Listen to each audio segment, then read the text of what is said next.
Week this morning. For many, it could be back to the dorms as well, and we are getting some advice now about packing up, getting where you need to be. Joined now by Rachel Chastain and Taylor Gibson from Two Men and a Truck. Good morning to the both of you. Hey. Glad to have you back here. This is a very busy, important time, especially in those college years when you're thinking about, oh, maybe I have this whole room at home, plus the attic and the basement, places to spread all of my stuff all around and hide random things you didn't even know you had. Now maybe they're packing up, moving to a little tighter quarters. What's some of your best advice for the college students and their parents especially? Make sure you're only taking exactly what you need. You know, there's a lot of things that you probably think you're going to need in a dorm room, and there's a lot less space than you're imagining. So prioritizing the items that you're actually going to need in the dorm, you know, maybe having something like a toolkit that you might need, maybe having a first aid kit you might need, but not necessarily bringing everything you have. Leaving some stuff at home that you can visit when you're headed back. Yeah, you will be going home at some points during the school year, so you're never just going to not see it again. I don't think your parents will toss it to the curb too soon. Now, this is something such a busy time of year once we get into August and as we near, especially the beginning and ends of the month. When people want to get a moving truck, especially maybe if you're getting a couple teenagers moving together into an off-campus apartment or something, is a moving truck the best way to go? Should they just try to take a whole bunch of, fill up a pickup truck and keep driving back and forth? What do you think is the best way? For us, of course, it's the best way. Now, usually you have 3 or 4 people living together, a lot of these college apartments that you're moving back into.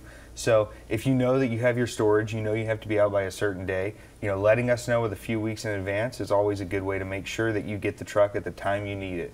So preparing ahead, letting the storage units know that you're not going to be there anymore, and making sure that you've set up with your friends the time that works best for everybody to get that stuff out. This is something too, maybe when you're an adult, a little bit older, you've got a couple moves under your belt, so you're pretty comfortable with packing the boxes and know the best way to layer things and what to put together.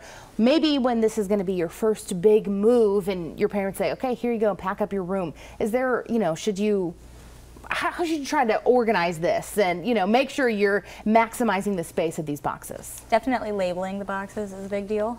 Making sure that you write which room goes, or which box rather goes in which room.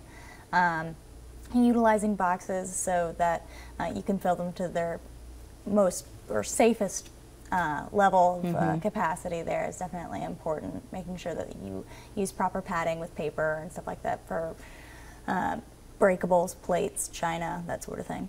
I think some mistakes I made in the beginning were putting all the heavy stuff in one box. You're like, oh, well, I filled it all in. And then you're like, oh, I can't lift this. What am I going to do with this? Right. So we actually have wardrobe boxes too. Looking good on the first day of school is a big deal. This way your clothes can stay hung up, and you can put things like shoes, purses, other items in the bottom, and it's not going to get too heavy.